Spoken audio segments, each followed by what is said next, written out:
It's a raccoon with a talk show slinging culture facts you might not know. From the biggest flops to the greatest hits, this is Trash Can Tidbits. What's happening, everyone? Beaton here, and welcome back to my channel and another installment of Trash Can Tidbits. I hope you like what I've got for you this week, so let's get right to it with fact number 1.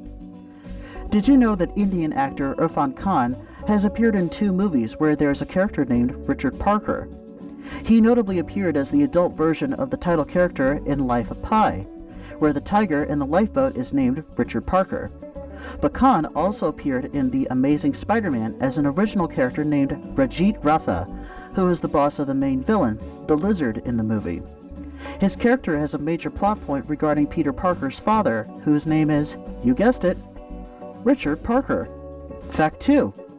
Did you know that there is a notable numbers snafu that appears in Zootopia that also sorta makes reference to me?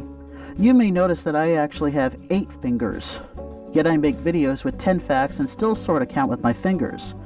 In Zootopia, when Nick Wilde points out to Chief Bogo that he and Judy Hopps have 10 hours left to find Emmett Otterton, he counts on his fingers and actually holds up all 8 of his. I don't know if that's an error on the part of the animators, but I thought it was worth mentioning since it's a bit of a coincidence. Fact 3. Did you know that legendary jazz saxophonist Dexter Gordon is the only jazz musician to be nominated for a Best Actor Oscar? He was nominated in 1986 for the movie Round Midnight, which also co-starred other famous jazz musicians such as Herbie Hancock, Wayne Shorter, and drummer Billy Higgins. Hancock provided the film's music score and won an Oscar for it, the only Oscar for a jazz-oriented film. Fact 4. Did you know that David Bowie's hit song Heroes has an association with the word wallflower in pop culture?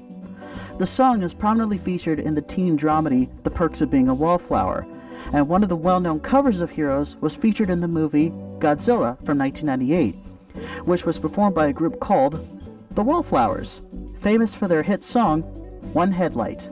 Fact 5. Did you know that 70s singer Yvonne Elliman is notably featured on the soundtracks for 2 movies that have links to John Travolta?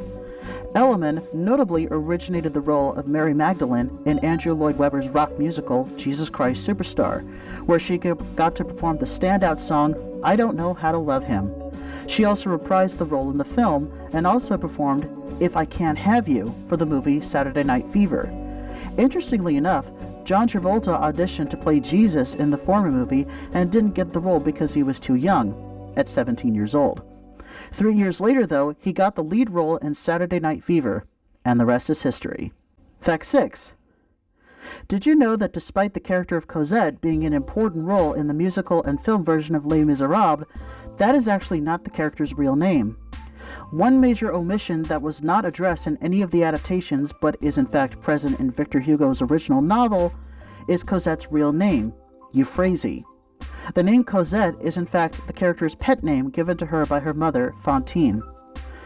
My guess is that when the musical version of Les Mis was written, Cosette sounded like a lovelier name for the character and was easier to rhyme than Euphrasie.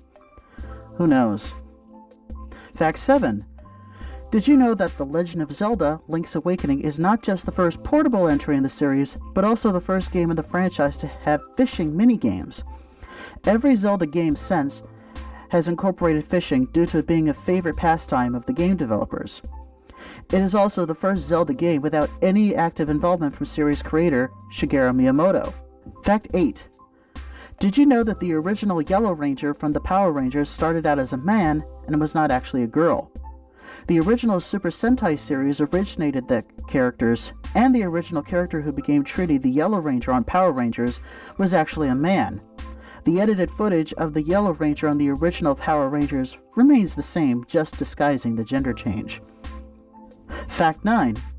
Did you know that Jack from the Jak and Daxter video game series has had 2 voice actors throughout the franchise?